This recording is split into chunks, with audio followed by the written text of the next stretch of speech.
Estado, Gobierno y Sociedad, por Norberto Bobbio. 10. 2. La sociedad civil. 6. El debate actual. El devenir histórico ha mostrado la variedad de significados, incluso contrastantes entre sí, bajo los cuales ha sido usada la expresión sociedad civil. Resumiendo, el significado preponderante ha sido el de sociedad política o Estado, usado, por lo demás, en diversos contextos según si la sociedad civil o política haya sido diferenciada de la sociedad doméstica, de la sociedad natural o de la sociedad religiosa. Al lado de este, otro significado tradicional es el que aparece en la secuencia sociedad salvaje, bárbara, civil, que a partir de los escritores del siglo XVIII constituyó un esquema clásico para la definición del progreso humano, con la excepción de Rousseau, para quien la sociedad civil, aún teniendo el significado de sociedad civilizada, representa un momento negativo del desarrollo histórico. Una historia completamente diferente comienza con Hegel, para quien, por primera vez, la sociedad civil ya no comprende el Estado en su globalidad, sino que representa únicamente un momento en el proceso de formación del Estado. Y prosigue con Marx, quien, concentrando su atención en el sistema de las necesidades, que es sólo el primer momento de la sociedad civil hegeliana, ubica en la esfera de la sociedad civil exclusivamente las relaciones materiales o económicas, y con un cambio completo del significado tradicional, no sólo separa la sociedad civil del Estado, sino que hace de ella, al mismo tiempo, el momento fundador y antitético. Finalmente, Gramsci, aunque mantiene la distinción entre sociedad civil y Estado, mueve la primera de la esfera de la base material a la esfera superestructural y hace de ella el lugar de la formación del poder ideológico, diferente del poder político entendido en sentido estricto y de los procesos de legitimación de la clase dominante. Como se dijo al inicio, en el debate actual la contraposición continúa. A tal grado ha entrado en la práctica cotidiana la idea de que la sociedad civil sea lo anterior y contrario del Estado, que es necesario hacer un esfuerzo para convencerse que durante siglos la misma expresión fue usada para designar el conjunto de las instituciones y normas que hoy constituyen lo que se llama Estado, y que ya nadie podría llamar sociedad civil, sin correr el riesgo de que se le malentendiera por completo.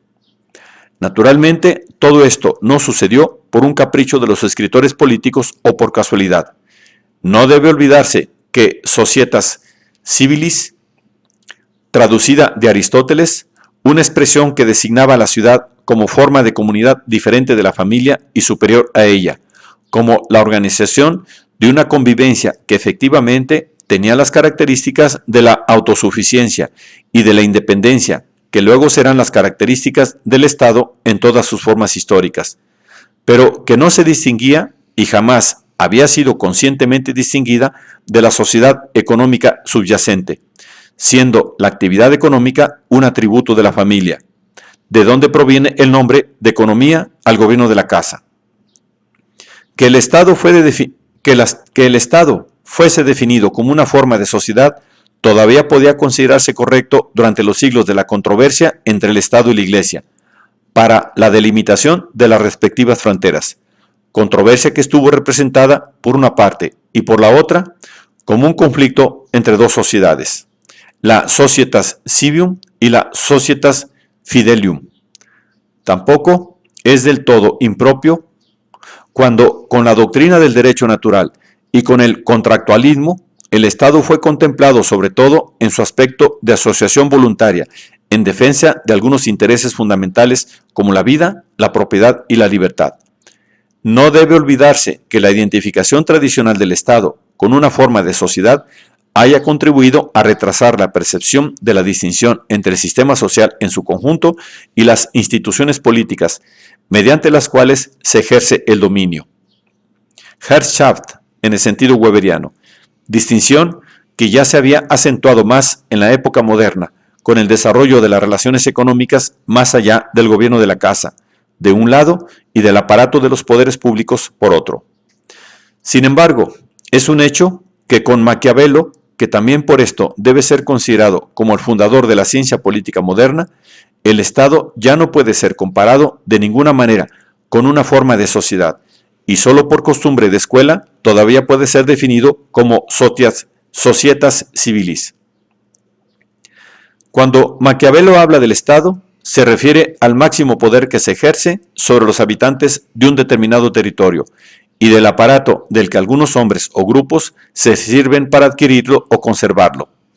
El Estado entendido de esta manera no es el Estado-sociedad, sino el Estado-máquina.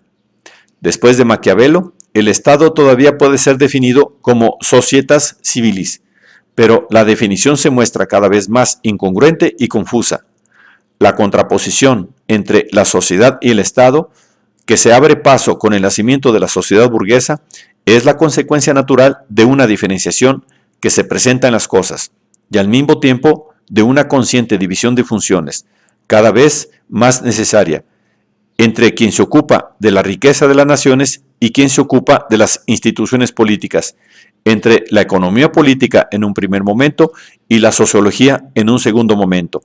de una parte, y la ciencia del Estado con todas las líneas de disciplinas afines, la ciencia de la policía, el cameralismo, la estadística en el sentido original del término, la ciencia de la administración, etc., de otra parte. En estos años se ha cuestionado si la distinción entre la sociedad civil y el Estado, que ha tenido lugar durante los 2 últimos siglos, todavía tenga alguna razón de ser.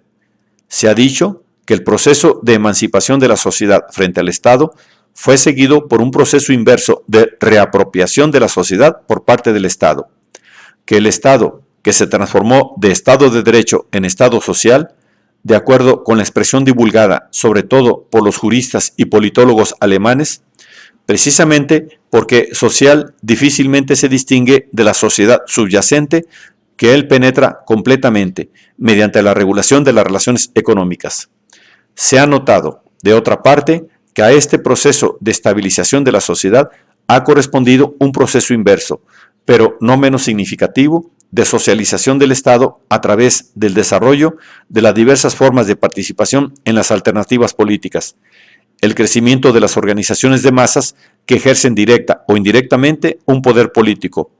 por lo que la expresión Estado social no solo puede ser entendido como Estado que ha permeado la sociedad, sino también como Estado que la sociedad ha permeado. Estas observaciones son correctas. Sin embargo, la contraposición entre la sociedad civil y el Estado continúa utilizándose, cosa que refleja una situación real. Aún prescindiendo de la consideración de que los dos procesos del Estado que se hace sociedad y de la sociedad que se hace Estado son contradictorios, porque la realización del primero llevaría al Estado sin sociedad, es decir, al Estado totalitario, y la realización del segundo a la sociedad sin Estado, o sea, a la extinción del Estado. Los dos procesos están lejos de cumplirse y precisamente por su presencia simultánea, a pesar de ser contradictorios, no pueden llegar a su plena realización. Estos dos procesos están bien representados por las dos figuras del ciudadano participante y del ciudadano protegido, que están en conflicto entre sí, incluso en la misma persona. Del ciudadano que mediante la participación activa siempre pide mayor protección al Estado y mediante la exigencia de protección refuerza aquel Estado del que quisiera adueñarse y que en cambio se vuelve su amo. Bajo este aspecto, la sociedad y el Estado fungen como dos momentos necesarios, separados pero contiguos, diferentes pero interdependientes, del sistema social en su complejidad y en toda su articulación.